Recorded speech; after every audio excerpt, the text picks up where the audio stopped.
Patriots, who haven't lost a game in regulation, taking on Aaron Rodgers and the Jets. Jets bounce back against the listless Titans, where Rodgers threw for 176 yards. Okay. That Titans defense has held some great quarterbacks down. I don't know if that's necessarily true. It's been 24 games since he threw for 300 yards, which all of a sudden, I feel like, you know, an indie band. Yeah. And all of a sudden, it's exactly on right. Volkswagen Yeah. commercials. Like, what the heck? Everybody wants it now. So, what's more likely, Patriots upset win or a Jets blowout? Anybody want to take the floor? Well, can I just pull back the, what is it, fifth wall, fourth wall? What do I do? Fourth wall. Thank you. I always screw this one up. 2, 3. All right. Well, there's 4 walls in the room, so I don't understand. But doesn't matter. The reason we're doing this is because Wilds has an announcement. Oh, that's it. That's The Tiger. Yeah. This is not the Tiger. See, Brewers always has a, hey, bring the Tiger out. Because when I have a hot take. On the calls in the mornings, I mean, you're on fire with takes galore, and then you get on the show and you're just handing it off. Yeah. Anyone who is writing about this game on a national level has not watched every snap of the Patriots. Maybe they have, but I'm going to take the other side of it. I'm sure they've watched a lot of Jets, and you're listening to the narrative around the Jets. Once you dig into it and watch the Patriots, you realize very quickly that the Patriots are, like Gardner Minshew, sneaky good. So here's how the game is going to play out, okay? 1, the Jets are going to try to establish the run. You can't run on the Patriots. Okay. They are giving up an average of 58 yards a game on the ground. So the Jets are going to try to run. They can't run. It's like, oh, well, that doesn't work. Maybe we'll get the ball to Garrett Wilson. Great, but Christian Gonzalez is going to be blanketing Garrett Wilson. This is what Christian Gonzalez has done this year. DK Metcalf, who did break free on some miscommunication, did have a touchdown, but when Christian Gonzalez was the guy, he had 7 targets, he only caught 3 balls for 24 yards. Week 1, Jamar Chase, very good. 3 catches, 15 yards. Last year, Garrett Wilson, 3 catches, 18 yards. So that is not going to work. So now you can't run, you can't get the ball to Garrett Wilson. And I know that everybody thinks there's this massive difference between Jacoby Brissett and Aaron Rodgers. Is there? Yes. Well, I know, I'm sure there is. Yeah. I'm positive there is, that when you look at the numbers, there's a huge difference between Jacoby Brissett and Aaron Rodgers. You're right. It's 1 completed pass. 2 touchdowns. And 2 touchdowns. He got 2 touchdowns. We got field goals. That's great. Yeah. But in general, they have both thrown the ball exactly 51% of the time. Aaron Rodgers, who is a Hall of Famer, is 2 percentage points completing more and a few more yards. Then you might ask, well, how are the Patriots going to score? We're just going to run the ball like crazy. Okay. We are going to gash the Jets. Here's what the Jets gave up.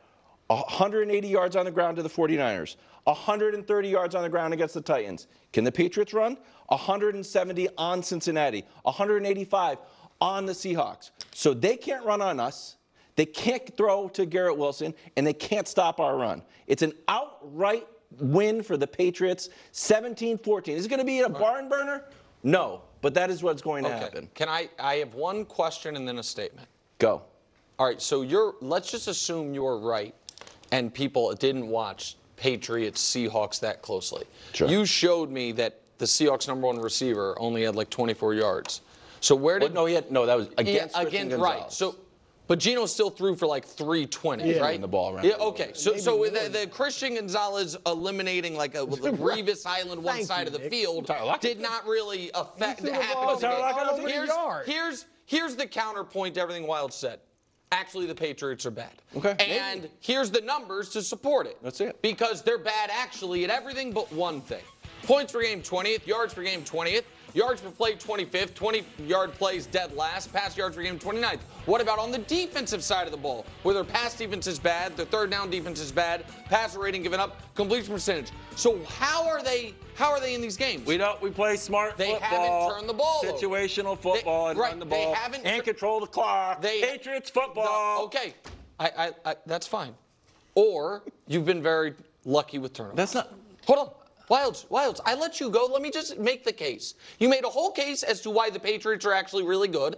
I'm making the case as to why a team that the neutral observers in Vegas, who I'm sure they haven't watched the games either, have the only teams less likely to make the playoffs than the Patriots, Carolina, Denver, the Giants, and Washington.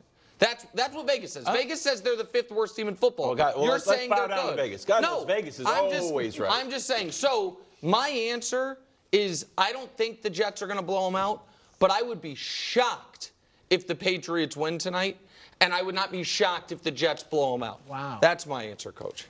I'd say the Jets are definitely on upset alert, and Nick mentioned all the stats that the Patriots aren't good at, but when you compare them to the Jets, they're better at some key stats. They're better at points allowed, 5th versus 25th, total offense, 20th versus 27th, total defense, 11th versus 24th. They're better in the giveaway takeaway category. So yeah, their numbers aren't great, but their numbers have better than the Jets so far. And when you look at the 2 games they played, nobody thought they could win in Cincinnati, and they did. They were leading against Seattle up till, the 59th minute where they tied it up.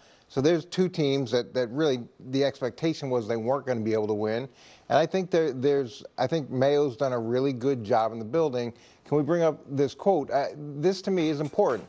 The details he coaches with, the enthusiasm he brings to the room. So he's got the details from Bill. He's got that approach, which is very important to maintain in that building. And then you've got the collaboration, the positive energy, and you see that the team is rallying around him. Now it's early, but as a new head coach, to get that first win against Cincinnati, to be as competitive as they were in the second game, and to go in this game against the Jets where, it's not like they've proven a lot so far. I would say this game has a better chance than a blowout. Correct. Well, first of all, you see why we rarely let the Tiger out. The Tiger comes out, you don't even let Nick talk. Thank you. Well, no, because I can't lay out 7 facts and you'd be like, well, they're lucky. No, but his numbers kind of I didn't trumped yours. I mean hold on. We do it. Why does his numbers trump my numbers? You didn't have a graphic. Oh, so I know, the graphic coach. I wasn't sure what you were saying. Are we talking about the team they're playing, not just about, but go ahead, bro. So, look, I'm going to shock you. I feel very strongly that the Jets win. I see very little reason to think they'll blow them out. I think it's going to be a good game. I think it's 24-17 or 24-20. Wow. But I think a better chance is a Patriots upset than a Jets blowout. Thank you. I still think the Jets are going to win solidly. I don't think it's a last-minute drive or anything like that. I think they win a solid game. So you got but I do not see a blowout. No, I'm picking the Jets, but I just don't see a blowout. Your last final piece to try to swing you over? Yeah.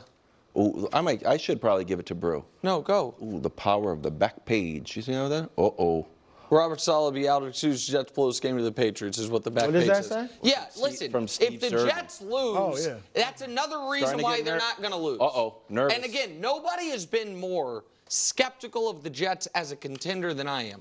I think it is foolish, personally, when we spend 6 months of an offseason researching, studying, developing thoughts and opinions about teams, and while we shouldn't be anchored to them into November, we should not discard them because a Bengal tight end fumbled on the 1-yard line going into the end zone.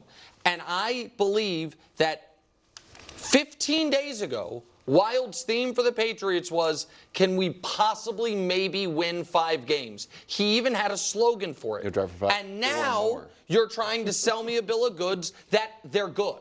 And I think they're bad. And I think we'll. Right. If the things that happened didn't happen, no, you are right. No, I mean, a pass interference on 4th and 16, a Ravens. Yes, opposite player. Then the Chiefs are 0-2. That is true, right? I mean, I guess we get to discard those too. You're exactly right. You know what? You guys actually just both made smart points, which is the individual results of singular games early in seasons shouldn't actually fundamentally change what you think of a team. If the Chiefs hadn't gotten that pass interference call, you should think the same thing about them that you do today. And I think the Patriots are a bad team and the Jets are an average team. So a home opener for an average team against a bad team, one with an average quarterback, one with maybe the worst starting quarterback that isn't a rookie in the league. Wow, shots at Aaron Rodgers. Is going to be bad. That's what I think. It's not going to be. Boredom analysis from Sirianni, who said he's standing by kicking that last field goal and going up 6 against the Falcons, even though football nerds say 6 is not that important. Did he say that? No. Take a listen. I was completely convicted to kicking the field goal there was the right decision based off all my studies. Now, I come back and I reevaluate it, right? And I'm even more